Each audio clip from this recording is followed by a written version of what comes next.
Thank you for joining us today on the Sisterhood Leadership Podcast with Dianne Wilson, recorded live from Orange County, California. If you'd like to subscribe, click on the link below, diannewilson.com, and we'll see you next week. Hi, I'm Dianne Wilson. Welcome to our brand new Sisterhood Leadership Podcast. We've been meeting as a sisterhood for over 10 years, and recently we were talking amongst ourselves as leaders on what we could do in this very different season and very different era in the life of our church. 10 years ago, most of the women in our sisterhood were either not married yet, no kids, or they had grown kids and time. So we were able to meet every Friday morning.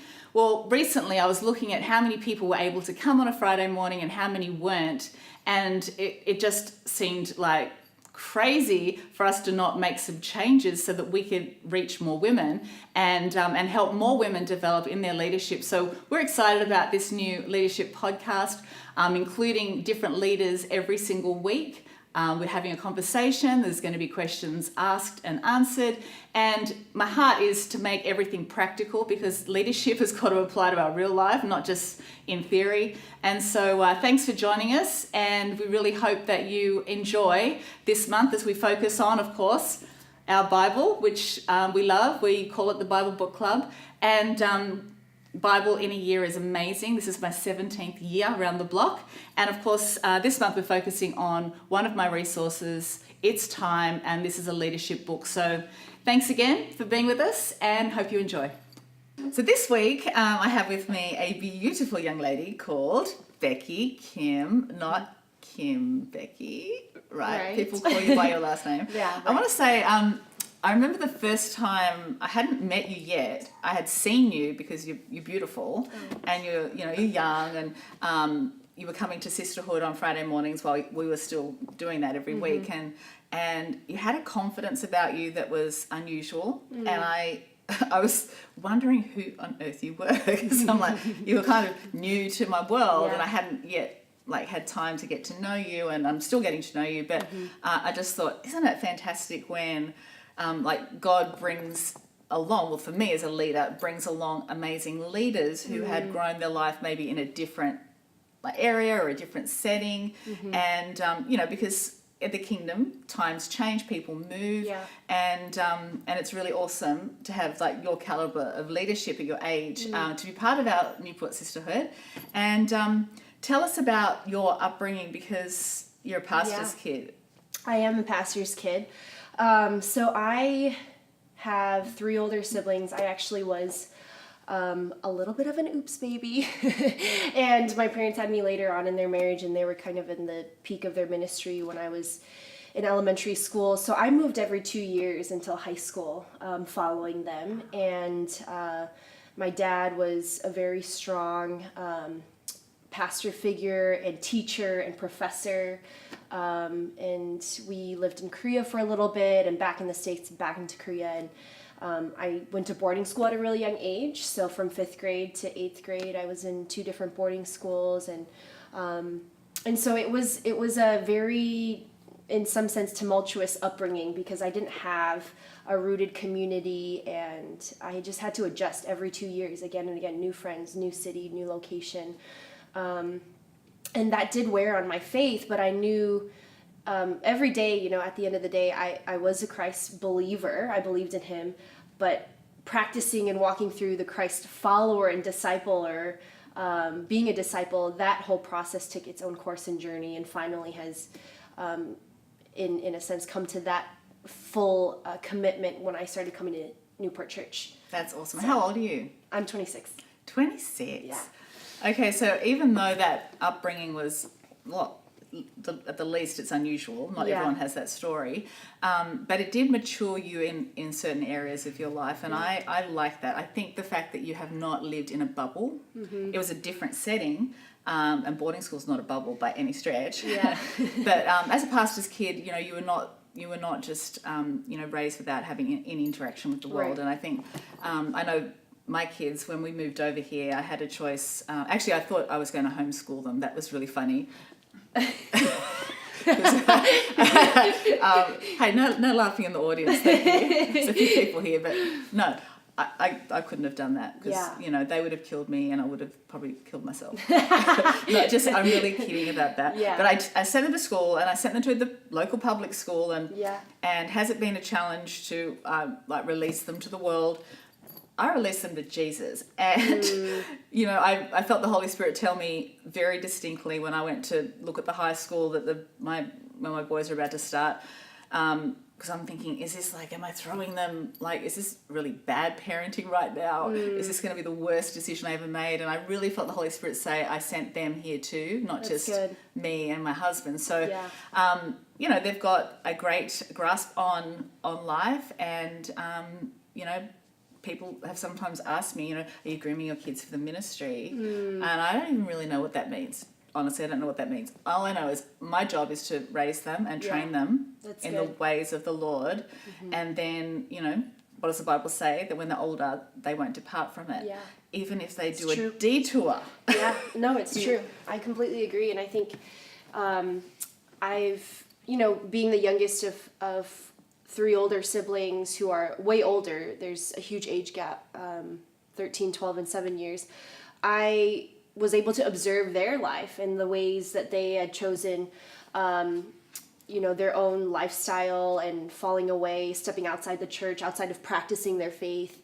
And all 3 of them now, you know, in their 30s, in late 30s, they've all fully committed, involved, contributing members to a local church community.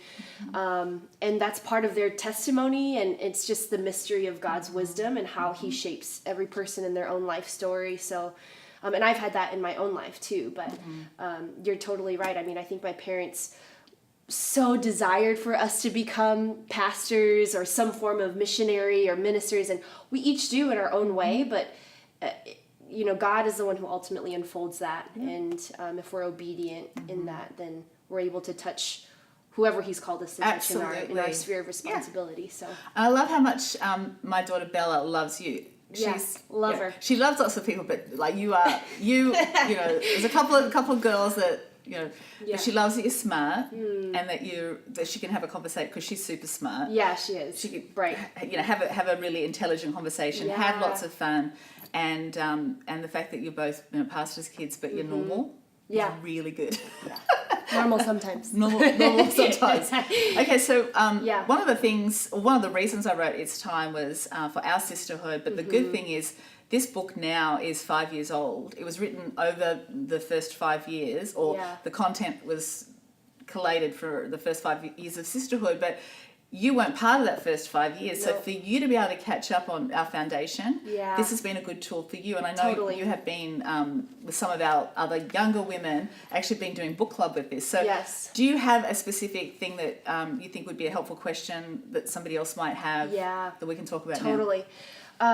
So obviously being in leadership, and if you're in any form of church ministry leadership, you meet many types of people and you go through so many different challenges and victories and circumstances. But I loved this, To Listen or Not to Listen is the title of chapter 88 in It's Time. And it talks about, you wrote about 10 characteristics of someone you should listen to. And I loved that because it's so to the point, it's easy to understand. And the last point is, listen to someone who is funny, who has a sense of humor, and I totally agree with that. Just throw that one in there. Yeah, right. And I'm like, oh, I hope I work on that. But if you're thinking about discerning through situations in life where there may be someone you meet who is hyper spiritual, right? Who completely says everything is overly the top spiritual, hyper spiritual, or somebody who's hypo spiritual, whereas on the other end, very logical and intellectual and all about reason rather than faith. How do you discern through that and what to listen to, how to listen to?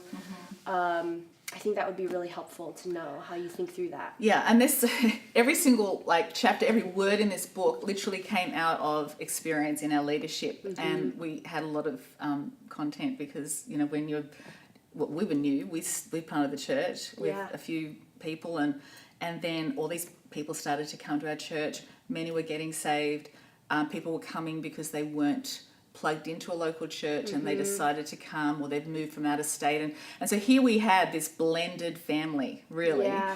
Some were birthed, but some came in, and we basically had a lot of younger women. Most of them would have been in their early 20s, even younger than you would be our demographic 10 years ago.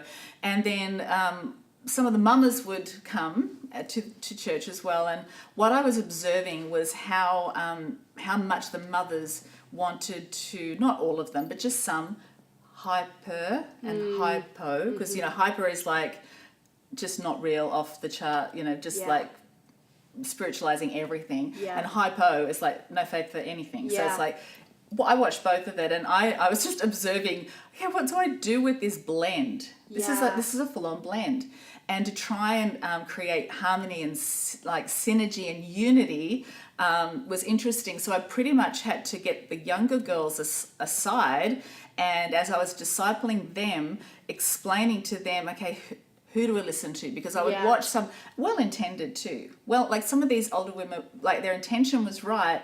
But their advice was like not helpful, So somebody who, the hypo person would be watching one of our girls serving and, basically giving their life for the ministry and working part-time, maybe having 3 part-time jobs. But the young person wanted to do that because they wanted to serve God. They didn't have a husband, no kids. And so a hypo mama would say, why are you doing this? You should be doing something else. You should be, looking after X, Y, Z. And so that advice is okay, but it's not like follow that and nothing else. Okay, so if you're going to listen to that, you need some balance. And then of course, the hyper faith people, they like to set themselves up as the spiritual guru. And a lot of what they say makes absolutely no sense. And it's, whatever. Sorry. But that season of hypo and hyper just took me back, and I was thinking, now I feel like, because when you started church, the church is you. So my husband and myself, and our identity is different from another church up the road, and we've all got like what our vision is and everything. But the really good thing 10 years later is we've got much less of that now, because our blend is really like it's a strong blend, and it's an intentional blend. And I would say our DNA is clearer than it's ever been. That's good. And what that means is we still welcome anyone. Anyone that wants to come to our church, whether they've moved, whether they're not planted and now they want to get planted, and especially those who are finding Jesus for the first time. But the assimilation now, because we've established ourselves, is better. But back in the day, it was a free-for-all, really. Lots of people with opinions, and lots of people trying to give instruction and wanting to be, the guru, spiritual guru. And I was like, oh, wow, this is awesome. But seeing people 10 years later really growing up through that and watching how they did learn how to be discerning and who to listen to and who not to listen to, it was really good, because it's not my job to be that guru person. I don't want to be. I can't be. I'm not equipped to be. All I want to do is keep pointing them to Jesus, pointing people, and Bible says. That's right. Hey, the Bible doesn't say it. Right. Don't think it. Don't do it. Don't speak it. That's good.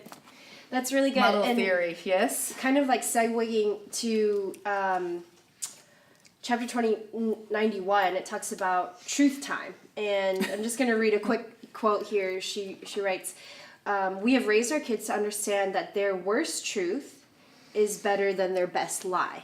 And sometimes in leadership, you have to have the hard conversations with people. You have to say the hard thing or ask the hard question and tell the hard truth, have that come to Jesus moment. And I just want to know, like, what are some basic practices that you have when you know you have to go into a conversation that you know is going to be tough? Maybe give me like a story of when it worked well, and then one where it blew up in your face and you're like, oh shoot. Yes. No, okay, so I'm just thinking about, because I'm kind of strategic when it comes to stuff like this, because I don't like confrontation. I know many people don't. And then there's the odd person that's like, let me at it, I don't mind, I'll tell them straight, or I'm like, oh, because I just think fallout, and I think, oh, what if, whatever. So what I tried to do is any opportunity I have, to be clearer in my communication and clearer in my inspiration in any kind of group setting where I can address something from a position of redirection rather than correction, hoping that the person is thinking, oh my goodness, I didn't realize that. That's the first, I think the first thing is to make sure you have been as clear as you possibly can, that you're not confronting someone on something you've never even told them was not right or wasn't going to work, or, you know, so I do it all the time. So I've got a new PA because Lexi's our new PA because Ansley had a baby and she's young and oh my goodness, high energy. We just love her. Her demeanor's amazing. And she's really new at administration. I mean, she's good at it, but she's a people person. And I've said to her a few times, this is absolutely my bad. I did not communicate. I just, you know, something. Here's an example. This is a funny example. So we do homework club here every Wednesday for school kids in the community to come and they do their homework and then they have their playtime, and it's really a great thing. And she was buying some snacks for the for the homework club afternoon, and I just sent her a text and I said, could you please get exactly this amount, no more, no less, so we don't have like not enough food and we don't have like a bunch of leftovers. And I asked her to get 16 bags of chips and 16 bags of popcorn. And I arrived to homework club and I see these bags and I meant but goody. what was worse, because to know is to love, the fact that I am a complete germaphobe and I don't do communal food. I mean, I do at home. Yeah. Like, but don't look at that communal salad if I'm going to eat it. Yeah. Okay? But all the kids in their hands, you know, and we're in winter right now. And all I can think, and all these bags of 16 bags of popcorn and 16 bags of chips. And I'm like, oh, darling, sorry. That was my bad. Terrible. I should have, I had to correct myself. And I didn't want, here's another way I could have approached it. What on earth were you thinking? Like, that's ridiculous. And how expensive is that? I did not, and I would not, because I looked at that and laughed and said, okay, that was really dumb of me. Yeah. So that's one example. I know it's like being clear. Yeah. But I've had to sit down and talk to a leader who is amazing and who has grown in their leadership very consistently over the last 10 years. And she's a leader of leaders. And she'll be joining us on a different occasion, of course. But I had to talk with her maybe 5 or 6 years ago because she'd upset somebody. And it was verified by, you know, because obviously the Bible talks about, you know, if somebody's going to come to someone about someone, it's you have to have a witness. You can't just accuse people, or you can't, you know, you just got to be careful. And so I had to say something to her, but I did it in a way that was encouraging her first. Because if we think about it, people are signing up for ministry with the right intentions. Who on earth would get into this people business to upset everyone? I know it might seem like some people do, but at the end of the day, this is like everyone's intention is usually in the right place. Their heart is in the right place. So we've got to approach it from making sure that we don't make it worse and that everything is redeemable. And so I had to have a hard conversation. And this girl was so surprised, didn't realise that she had made someone cry, run away, go home, stop serving for 3 months bad. That's how much this person was upset. Well, fast forward, we found out later that this person was upset with lots of people, and it was actually the person more than it was the leader. Now, I'm still glad I had that conversation. I had to, but I also encouraged her not to worry about it, but just to be aware and just to be super careful with this particular individual. And it's interesting because, you know, time is your friend when you do the right thing. So that's good. We're up today with our time, and we'll have you back and we'll chat about other things. Maybe boys. Good. Oh, okay. Single. Yes. But dating. Yep. Yeah, there we go. All right. We'll see you next time. Bye. Thank you for joining us today on the Sisterhood Leadership Podcast with Dianne Wilson, recorded live from Orange County, California. If you'd like to subscribe, click on the link below, diannewilson.com, and we'll see you next week.